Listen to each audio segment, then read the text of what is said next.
Welcome, everybody, to Mom Street USA. My name is Jackie, aka Wishes Mama. And on today's episode of Mom Street USA, we are finishing finally at the end of our one-day park strategy series that we have been working our way through. That's right, we have made it to park number 7 in the Orlando area. And if you have missed anything we've done in this series, we have already touched on all 3 of the Universal parks, including our last episode, which was on Epic Universe, the newest park in the greater Orlando area. And today we are going to be talking about the final Disney park. So we've already touched on Epcot, Magic Kingdom, and Animal Kingdom. And today we are going to be talking about Hollywood Studios. So that is where we are headed in today's episode. Before we jump in and before we head over to the park, I do just want to do a quick reminder. We mentioned this last episode that starting in 2026, Mom Street is going to be existing solely on our own personal feeds from now on going forward. So for the past couple years, we have been partnering with the Chip and Co. podcast network. But at this point in time, we are going to be parting ways very amicably. We are so grateful for the platform that they provided for us for the last several years. But we are going to be headed back to our own personal feeds. So if you are somebody who is listening to us over on the Chip and Co. feed, we do hope that you'll find us on our feed over here. We are on YouTube. We are on Spotify, we are on Apple Podcasts, we're on all sorts of places. So come over and find us here. We hope that you'll stick with us through this kind of transition into 2026. So now that that's out of the way, let's head over to Hollywood Studios. So let's talk about some general notes for Hollywood Studios. Hollywood Studios rope drop very frequently happens actually well before the posted time. So we've talked about rope drop before on Mom Street. We've talked about early entry. Regardless of what you're going for, if it's rope drop or early entry, Hollywood Studios of all 4 parks tends to be the only one that consistently lets people in before the posted time. So if you are there for early entry, chances are good that you will be able to get in the queues for these rides. And the rides will start operating well before that early entry posted time. So because of that, I highly suggest arriving at least an hour before early entry. Now, I know that's super early, especially when Hollywood Studios, now most days it opens at 9 and your early entry would be 8:30, but sometimes the park is opening at 8:30 or 8. I know that that's super early. It's just a decision that you're going to have to make with your party that you're traveling with. But I suggest arriving an hour, 45 minutes at the very least before your early entry to give yourself time to get through security and be ready for the early entry. Hollywood Studios tends to go back and forth on how they do their early entry. So let's talk about that just briefly. Previously, they would hold everybody at the gate and they would have early entry on one side and standard non-resort guest entry on the other side, which is what they do at like the front gates at Epcot.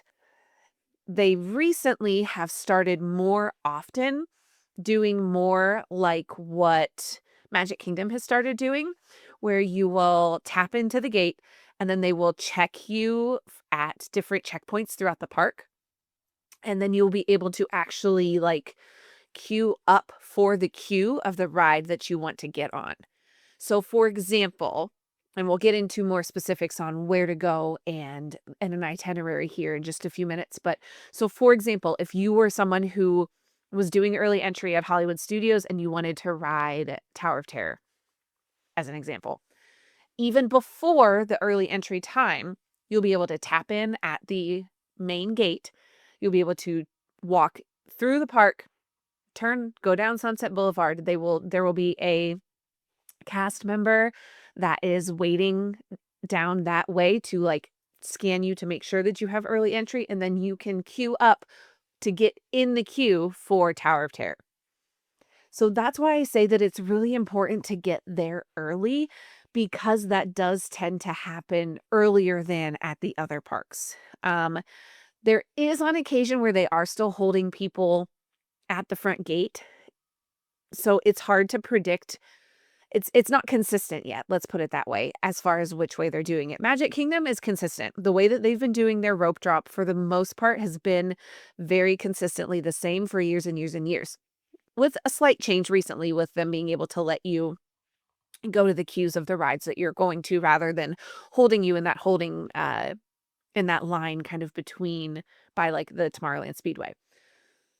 This with Hollywood Studios has been really inconsistent for the past like 6 months, so it's hard to kind of know what they're gonna do going forward, but it's gonna be one of those 2 ways. Either you're gonna be held at the front gate or you're going to be able to tap in at the front gate and then walk to whatever land it is that you're trying to go to for rope drop. Okay, so those are kind of just some general notes. We'll get into a few more notes here momentarily, but we are going to talk, just like we did in the other one-day park strategy episodes, about 2 different ways to do your itinerary for Hollywood Studios. The first one we're going to talk about is what to do if you are using lightning lanes. The second one is going to be a plan for what you can do if you are not using lightning lanes. So let's talk about lightning lanes first, because that's what we've done with all the other parks. Hollywood Studios is the hardest park to manipulate using multipass because there are so many big name attractions. It's really, really tricky to kind of navigate and negotiate your way through the times for a multipass. Again, if you are someone that is new to this lightning lane system and new to multipass, I did a whole episode breaking down everything that I know. Lightning lanes are like my jam. That is what I love to help people with. I know a ton about how they work. I know about how to modify and how to work the system to make it work to my best interests. So if you want those tips and tricks and that information, hop back into our archives. It was not that long ago that I did a whole refresher on the multi-pass system, how to book, how to modify, what you should book, all those types of things. So if you need that, go there. But this park is so hard to do.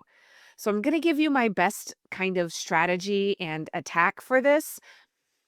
Again, if I mention rides that you're like, my group doesn't want to ride that, great, skip it and move on. Figure out the next best course of action for what you think makes sense for your group. Hollywood Studios, of all of the Disney parks, it is the least like toddler friendly when it comes to rides. Now, they have a ton of characters. They have great shows. They have other things you can do.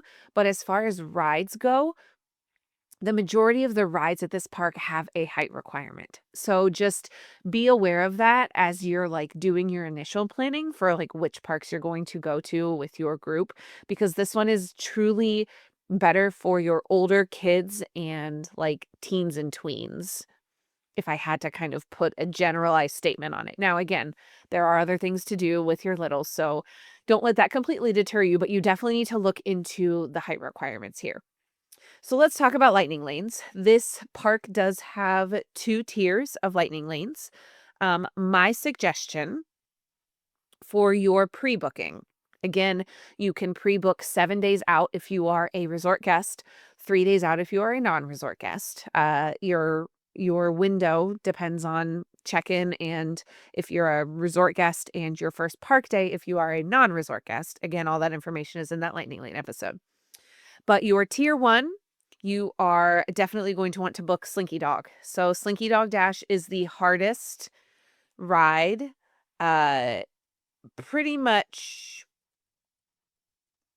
almost all of the parks at Disney, Slinky Dog is your hardest lightning lane to get pretty much across all 4 parks. So that is definitely the one that you are going to want to use your tier 1 on. Now, that's going to be really hard because there are also a lot of other really good tier 1 rides. Mickey and Minnie's Runaway Railway, Millennium Falcon Smuggler's Run, and Rock and Roller Coaster are all also on that list. And you're probably going to want to ride all of those as well. I understand that. So hang with me and I will talk to you about the way that I go about trying to get all those rides. But you definitely want to book Slinky Dog because it is probably the most roped drop rope dropped ride. Is that how you say that? Sure. It is the most rope dropped ride in like all of Disney property, in my opinion. Now, your tier 2, you actually have far less options because there are several shows on here that just don't necessarily need a lightning lane, at least at first. You may later in your day use some of those as lightning lane options, but at least at first, not something you necessarily need to book. But for your tier 2 options, I would book Tower of Terror and I would book Toy Story Mania. Toy Story Mania is so hard to get a lightning lane for because it is one of those attractions that does not have a height requirement. So it makes it significantly harder to get that lightning lane, and that one is almost as hard as Slinky Dog just because of that.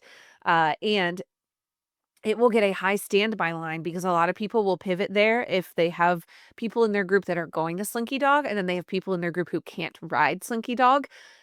Toy Story Mania is one of the next closest rides to go on, so keep that in mind. So tier 1, Slinky Dog, tier 2, Tower of Terror, Toy Story Mania.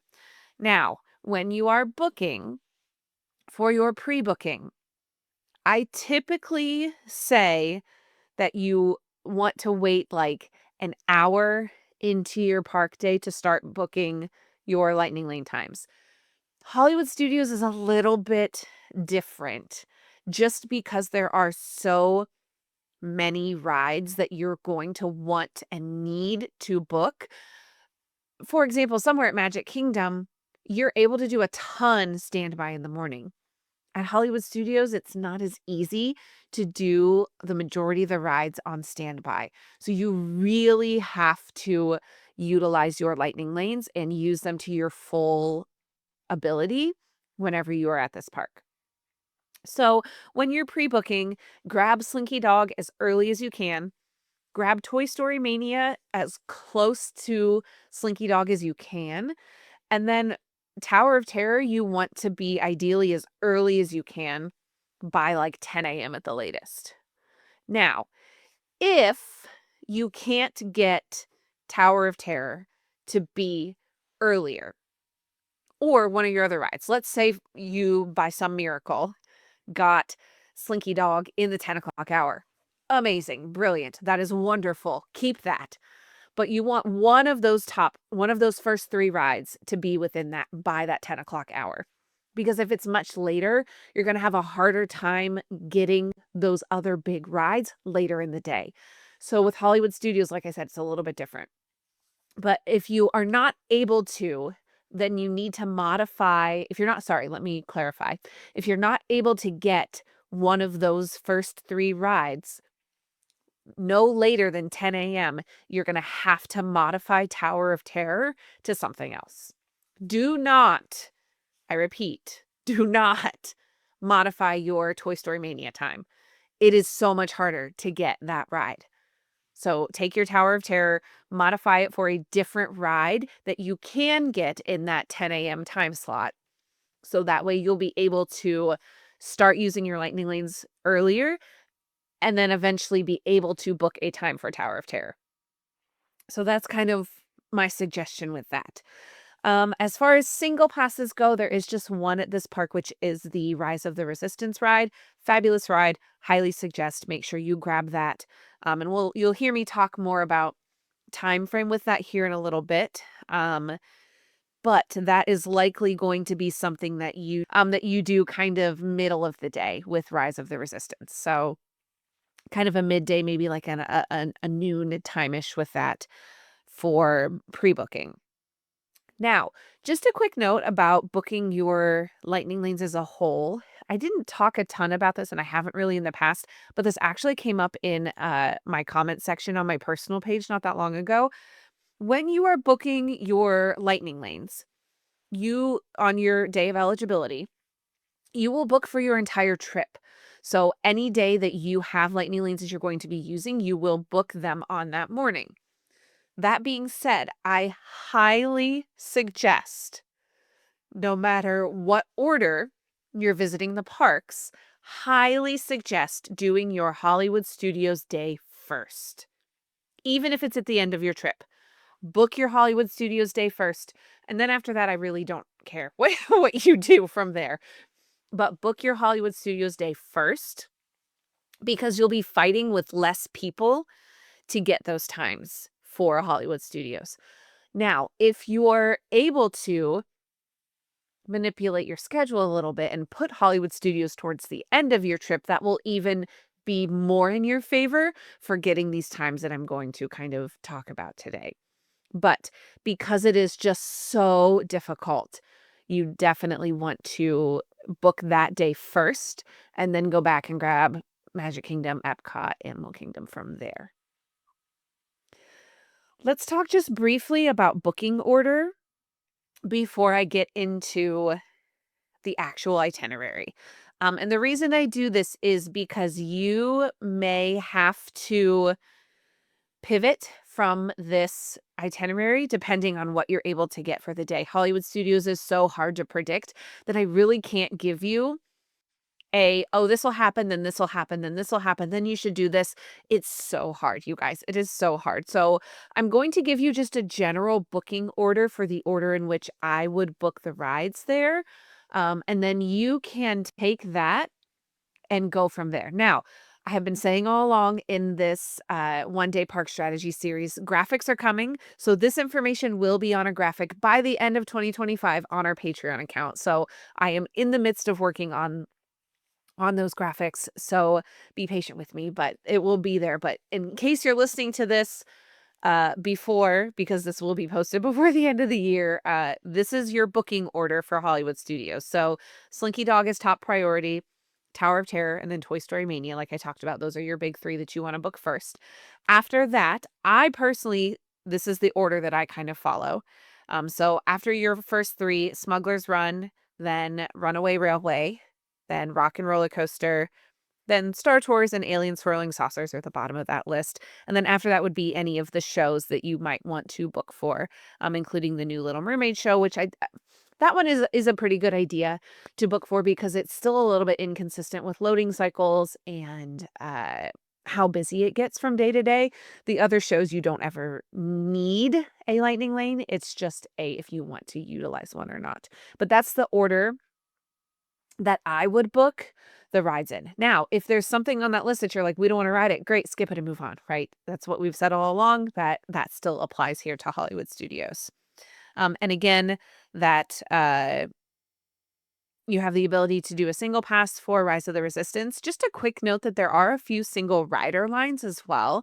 So if your party is of age and ability to utilize the single rider line, Rise of the Resistance, Smuggler's Run, and Rock and Roller Coaster all have single rider lines. The ones for Smuggler's Run and the one for Rise of the Resistance, both really good.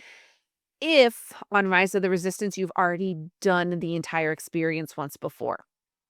I do not suggest it if you are someone that has not, because you miss out on some on that single rider line.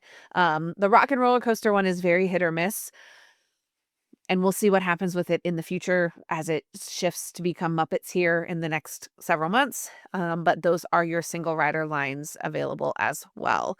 And I'll talk a little bit more about those single rider lines when we get to the non-lightning lane itinerary, but I did just want to mention them here as well. Okay, so let's jump into our suggested itinerary.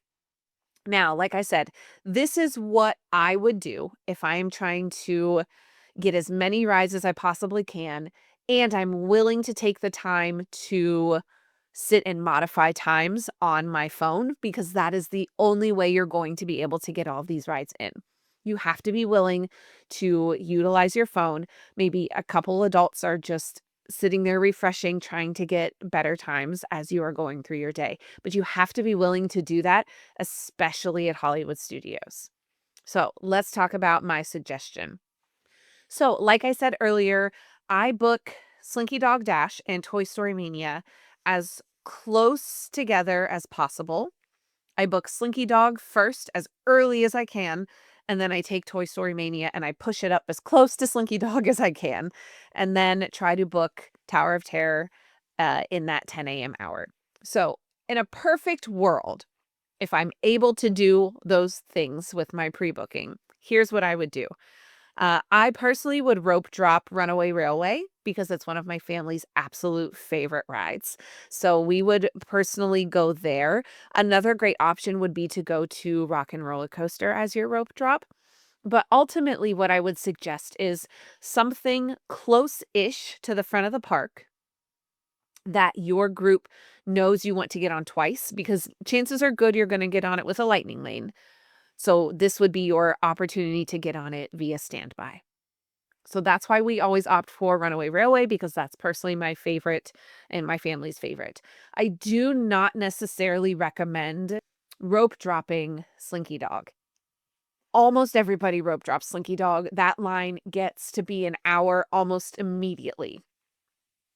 So I do not suggest going that direction. But if that is like the top favorite ride of your group and you're willing to get there extra early to put yourself uh in a good place, in a good position to be able to rope drop over there, then that's totally fine if that's what you choose to do. But we would rope drop Runaway Railway. After that, we would head down to Rock and Roller Coaster. And then after we have done Runaway Railway and Rock and Roller Coaster, then we will hopefully have timed it nicely so that we can just nice and easy relax and get to our Tower of Terror Lightning Lane. So we're going to use our Tower of Terror Lightning Lane after we have ridden those 2 standby rides. After that, after we tap in for Tower, we're going to book Smuggler's Run, because that is next on my list in my order that I have. After that, it really depends on what time it is. So ideally, by 10:30-ish, you have completed those 3 rides, okay? So now you've got an option. You can grab something to eat, or if you're not hungry yet, you can throw in either the Beauty and the Beast sing-along that is right there along the same pathway that you're on. Or you can do something like the Frozen sing-along or the Little Mermaid show, which are not too far, kind of right around the corner back near the Chinese theater. Or you can throw in Star Tours, which is a little further, but still not terrible when it comes to crisscrossing the park. So those would be my suggestions for you to throw in. Now, those would all be standby at this point. Those would not be something that you would be utilizing a lightning lane for. So this gives you some extra time to be manipulating and modifying for your Smuggler's Run time. Because what you want to do with that is book your Smuggler's Run to be close to your Rise of the Resistance time. So whatever time you got for your single pass for your Rise of the Resistance time, when you're modifying Smuggler's Run, you want to put it close to that. So that way, when you are in that area, you do not have to crisscross back and forth in and out of Galaxy's Edge. After that, and whatever decisions you've made, you definitely want to eat before we hop into the next little section of our itinerary. So whether that's a late breakfast, an early lunch, a bigger snack, some kind of food sustenance to get you through to dinner time. Again, we always suggest eating either earlier or later than the standard times just to alleviate some waiting. And we suggest mobile ordering. So a couple different places that are good to mobile order. ABC Commissary is really close to where we were just talking about, that kind of Chinese theater area. Backlot Express is not too far, especially if you're over on the Star Tours side of things. It's not too far from there. But if you are ready to head into Galaxy's Edge because you're getting ready for your Rise of the Resistance time, then you could hit up Docking Bay 7 while you're over there. So those are some different options for food for your lunch. And again, mobile order. Make sure you order ahead of time. It will save you waiting in an extra line. You'll be able to go in, grab your food, find a seat, and it'll be a much easier experience for you for food. So after all of that, after you've relaxed a little bit inside, maybe you finally got your times to align how you wanted them to with your modifying for your lightning lanes. Now it will be time to use your single pass for Rise of the Resistance. So whether you're already in the Galaxy's Edge area or you need to head there, that'll be your next stop. So single pass for Rise of the Resistance and your lightning lane for Smuggler's Run. Now, I understand we still haven't used our lightning lanes for the Toy Story rides yet. So again, I anticipate when I pre-book for Slinky Dog for it to be about a 1 or 2 o'clock in the afternoon time. Very rarely can I consistently, or I should say, I very inconsistently get Slinky Dog before noon. It's just the nature of the ride, and how popular it is, how many lightning lanes are available, and how many people book it. So I kind of just anticipate it being an after lunch thing, especially if you're doing an early lunch, because like I said, if you can book your Rise of the Resistance time to be about noon, that's perfect timing because you can eat around 11, go to that at noon, and then head to Smuggler's Run after that. So those are kind of your next two after lunch. After you have ridden Smuggler's Run, I would go ahead and book a time for Alien Swirling Saucers that lines up after my Slinky Dog and Toy Story Mania times. So that way I can kind of hit all three rides in that area all at one time. So ride Smuggler's Run, book Alien Swirling Saucers. After that, after we have finished both rides in the Galaxy's Edge area, we are going to head to the Toy Story area. This will be ideally in a perfect world where you're able to go through all three of your Toy Story rides. So Toy Story Mania, Slinky Dog Dash, and Alien Swirling Saucers are ideally all going to be booked kind of one after the other, maybe a little bit of time in between for a quick snack break, bathroom break, those types of things. After you do, so in my kind of head here, I've booked them in the order of Toy Story Mania, then Slinky Dog, then Alien Swirling Saucers. So I go to tap in for Toy Story Mania.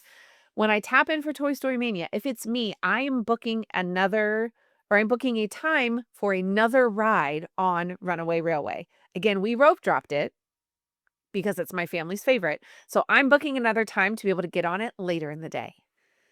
After I ride Slinky, I would book then a time for another ride on Rock and Roller Coaster. Again, we rope dropped it. And then after I do Alien Swirling Saucers, I'm booking another time for Star Tours if I choose to do another ride on Star Tours.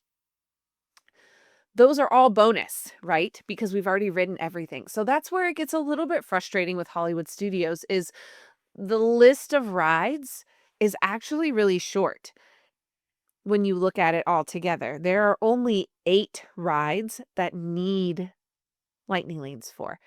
But of those 8 rides, 6 of them you absolutely need a lightning lane for. So it gets a little frustrating because you do kind of finish off your lightning lanes a little bit earlier in the day than you do at some of these other parks. So after you have kind of gone through those in Toy Story Mania area, the Toy Story area, Toy Story Mania, Slinky Dog Dash, and Alien Swirling Saucers, chances are good it's time to eat again. So same suggestions as above for mobile ordering, ABC Commissary, Docking Bay 7, Backlot Express. Depends on where you are. There is Woody's Lunchbox. I just don't love the seating in that area, being in Toy Story. So you really just kind of have to make a decision on where you want to go and kind of just head that direction.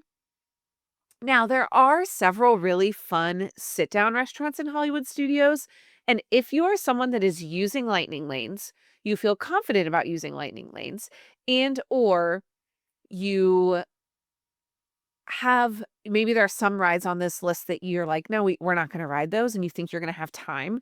There's some great sit-down restaurant options. 50s Prime Time, Sci-Fi Dine-In, Hollywood and Vine if you want a character meal is really great. Brown Derby, lots of really good sit-down restaurants as well that you could totally book a time.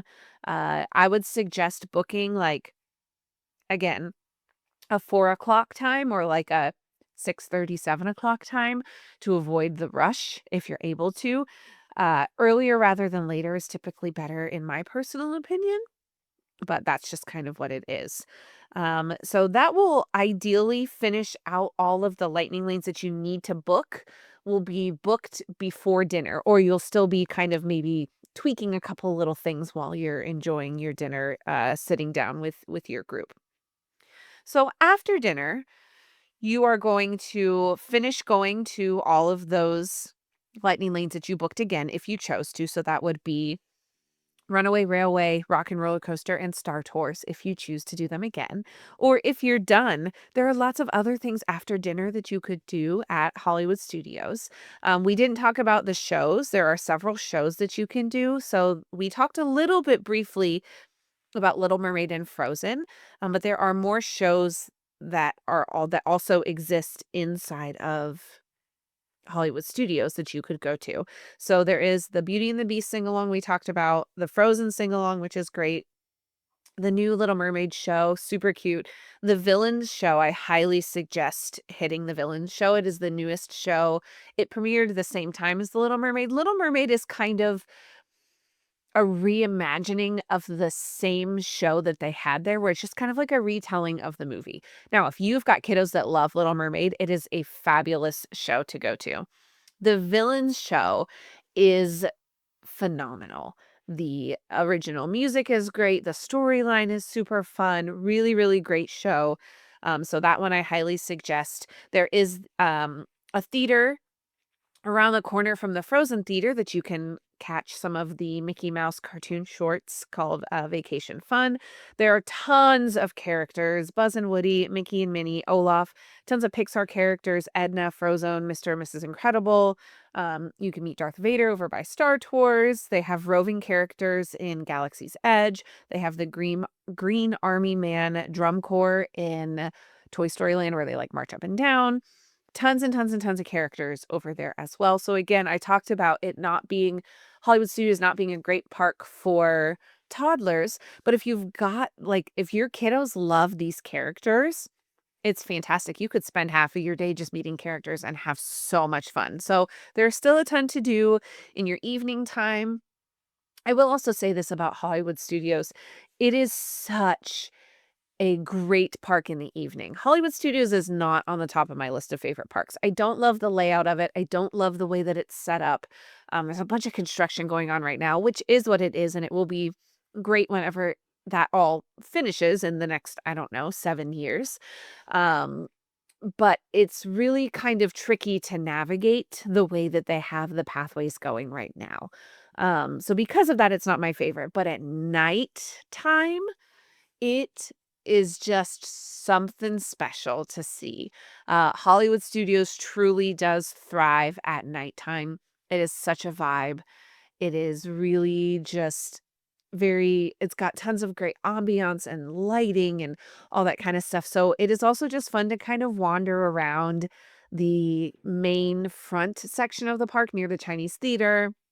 So like what they call Hollywood Boulevard and Sunset Boulevard, great options to just kind of wander, go in and out of some shops and kind of enjoy your evening. And then Fantasmic can be a great ending to your day at Hollywood Studios if you are show people. Don't sit too close if you don't want to get potentially a little bit wet. If it's really windy, a little bit more than a little bit wet. But it is great to see. It is also great if you're like, nope, we've seen it, we're done, we're not show people. It's also a really great time to grab some last minute rides as well. So if you want one more ride on Tower of Terror, or you want one more ride on Rise of the Resistance or Slinky Dog, the end of the night is your time to do that. Since you've already utilized your lightning lanes, you would be doing standby at that point for those. So that is my best attempt at giving you a lightning lane itinerary for Hollywood Studios. Hopefully that all makes sense as far as the order in which I suggest you book. Again, picking and choosing what makes sense for your group that you're going with is your best bet. And having that list kind of pre-planned out so that way you know what order you're booking everything for that. Now, let's talk about Hollywood Studios without lightning lanes. So, without lightning lanes, this park becomes even more difficult to navigate, depending on what your party is wanting to do. Now, if you've got a group that isn't super into some of these bigger e-ticket attractions and you just are going for shows and characters and maybe a few rides here and there, it might be super easy for you. But if you are a group that really truly wants to get as many of these rides done as possible, it's really, really hard. So I'm going to focus more on the rides because it is a little bit harder to navigate through the parks trying to get on the rides than it is that like trying to see the characters and going to the shows, if that makes sense. So with Rope Drop, again, you want to get there at least 45 minutes to an hour before your entry time is. So that way you can position yourself accordingly based on where you're trying to go. Now let's talk about where to go. Here's the thing. You really need to think about going to the area of the park that is most important to your group.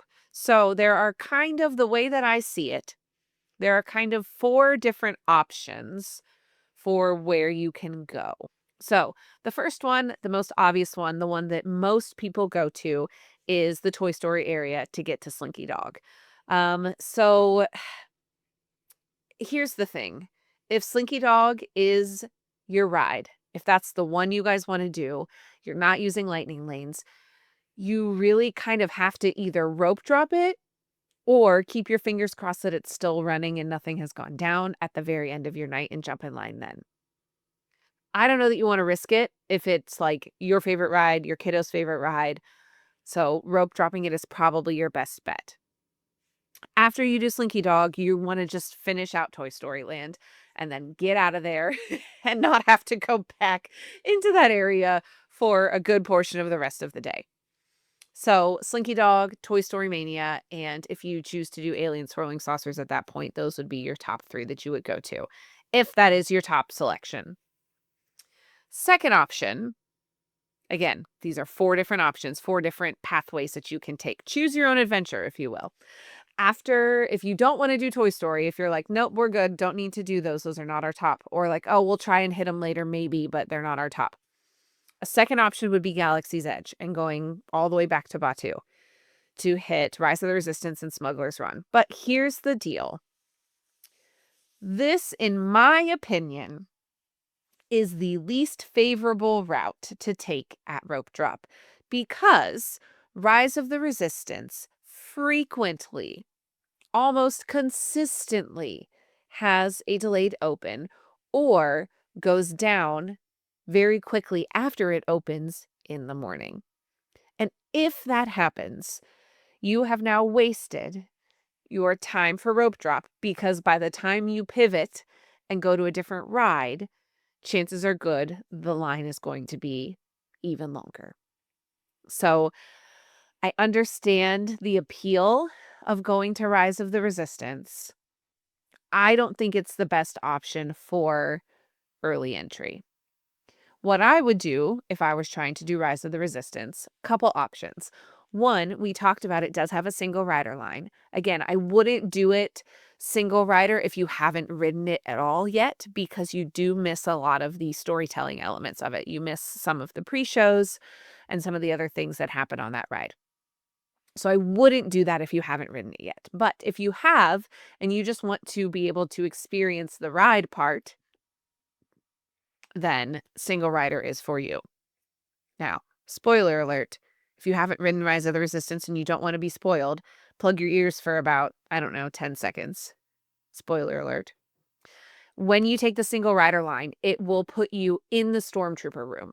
So you will walk through the Stormtrooper room and join with the rest of the queue before you get loaded into your ride vehicles. So if that is something that is okay with your party and you're okay with missing those several pre-shows, then single rider is good for you.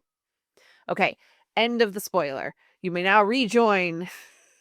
You may now rejoin if you have fast forwarded. You have now entered back into the safe zone. We are now spoiler free. Okay. That being said, Smuggler's Run does also have a single rider line. Both of those single rider lines may or may not be open super early in the morning. Sometimes they don't open them until 10-ish. Smuggler's Run pretty consistently runs about 10 a.m. to about 6 p.m. So definitely ask the cast member if it's not open yet. Ask them what time it opens so that way you know when to circle back if you are planning to do single rider for that.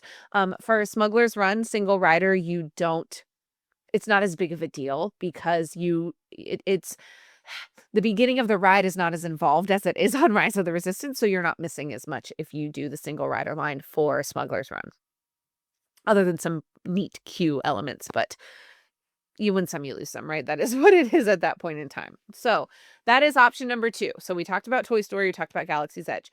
Option number 3 would be to hit Sunset Boulevard, this is kind of the route we talked about a little bit with the lightning lanes.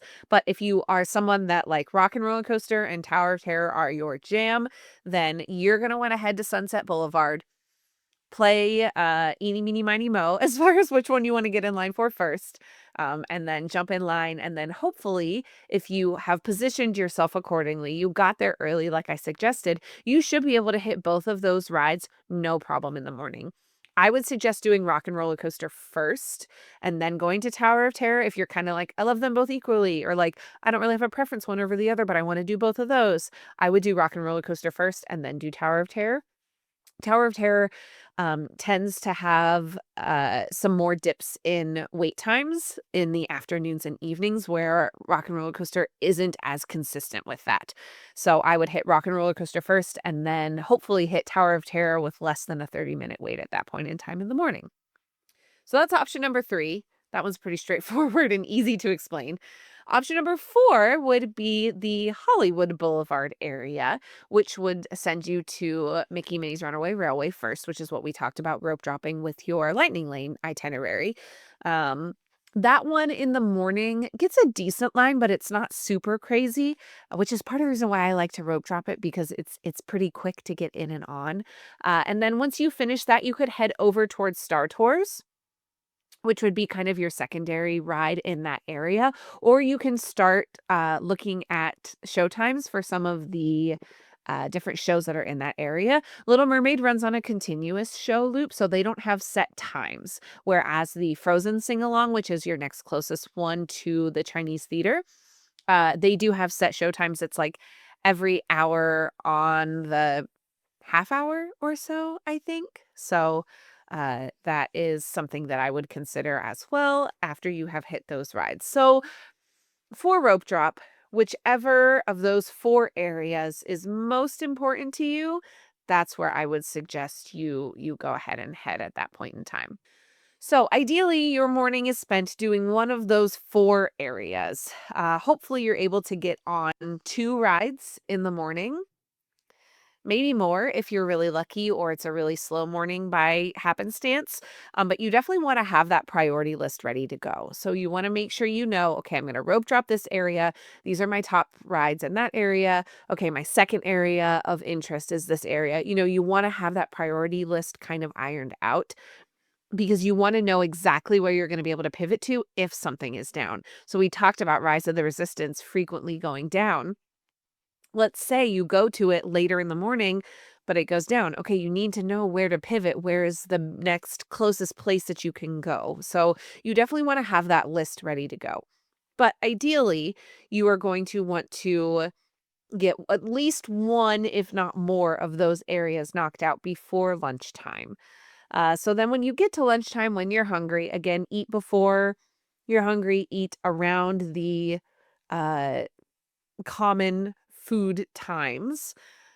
Your options are what we talked about before. Mobile ordering, places like ABC Commissary, Docking Bay 7, Backlot Express are all really great options for that if you want something quick. There are lots of other little kind of food places around that have like stands for, the standard popcorn and pretzels and all that kind of stuff. So definitely easy to find a snack if you need a snack too.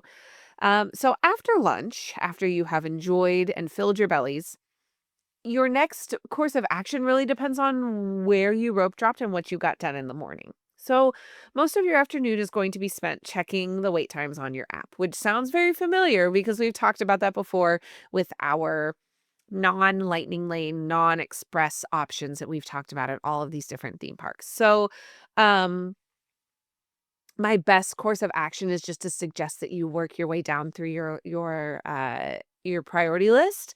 And if something is 40 minutes or less, go ahead and get in line because Hollywood Studios just notoriously has long lines for so many rides, especially in the afternoon. Towards the evening, it does tend to dip down more. So maybe spend your afternoon doing a couple of the shows that you want to hit. Again, the villain show is fantastic. The Frozen sing along is super fun. The new Little Mermaid show, super cute.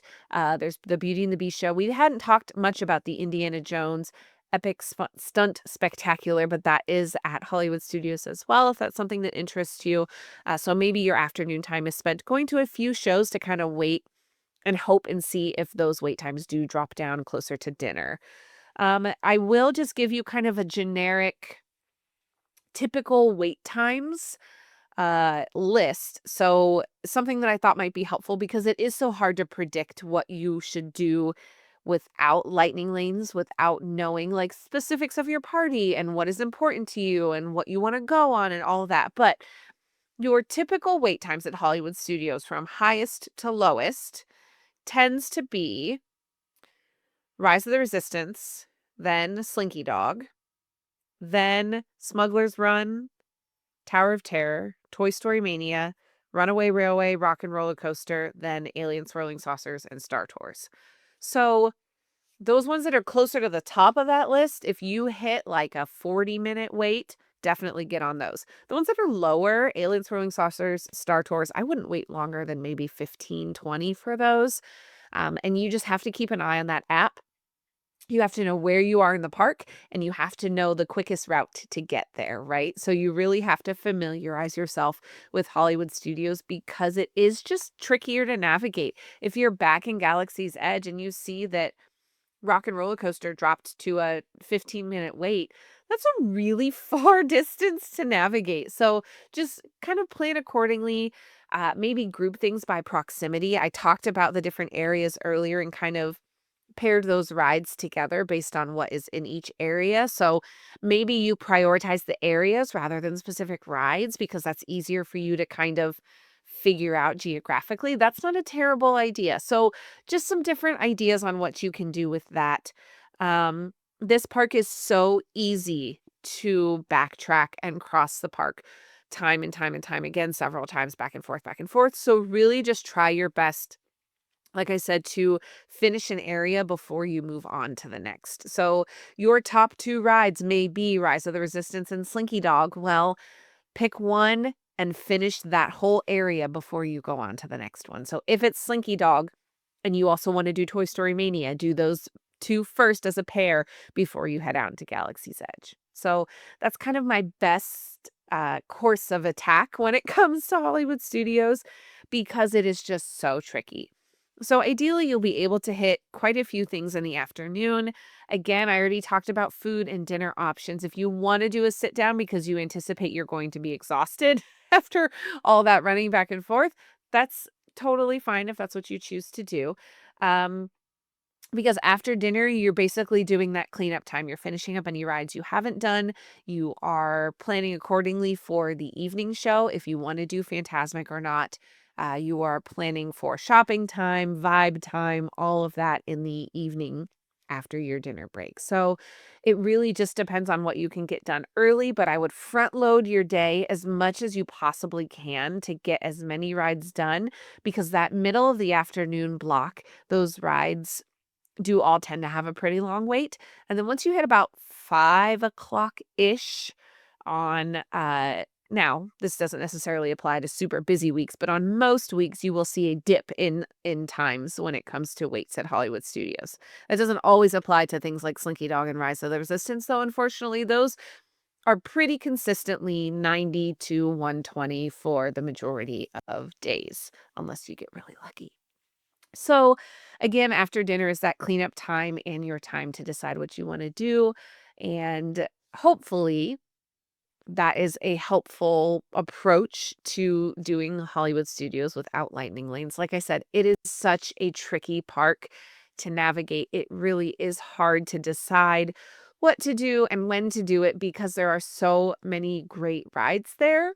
But you really just have to prioritize, talk to the people that you're going with, and make your game plan from there. That all being said, if you need help at any point in time during your trip, planning your itinerary, figuring out what rides are best for your group, helping plan a course for every park that you're visiting, please reach out to me. I love helping people do itineraries. I love customizing and personalizing itineraries for people.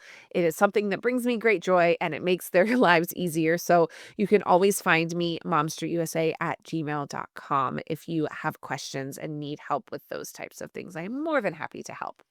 So, all of that being said, that ends our time in our one-day park strategy series that we have been working our way through. So, again, we thought it was just a helpful idea to revisit some of these parks and visit for the first time these universal parks. So, hopefully, this can be a helpful guide for you starting to figure out what you're going to do when in each park and kind of an attack for, do you need lightning lanes? Do you not? Are you going to budget for Express Pass at Universal?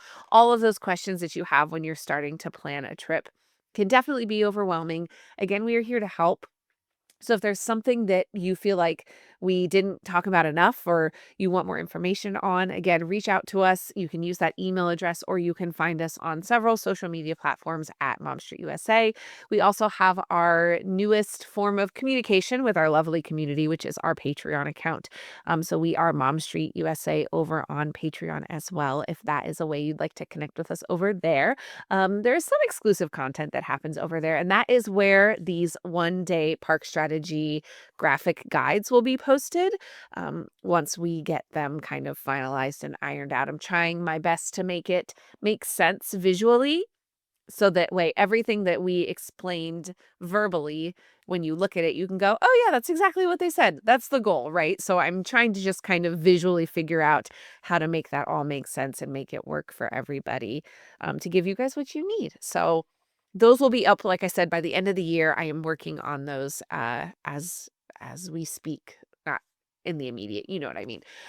So that is actually the end of our 2025 season here on Mom Street USA, because we will be taking a few weeks off for the holidays to spend some time with family and friends and enjoy our little bit of a break. But we will be back in 2026 with all new topics and new things to chat about. And if you guys have ideas or suggestions for what you'd like to hear us talk about, we would love to hear from you. So please reach out.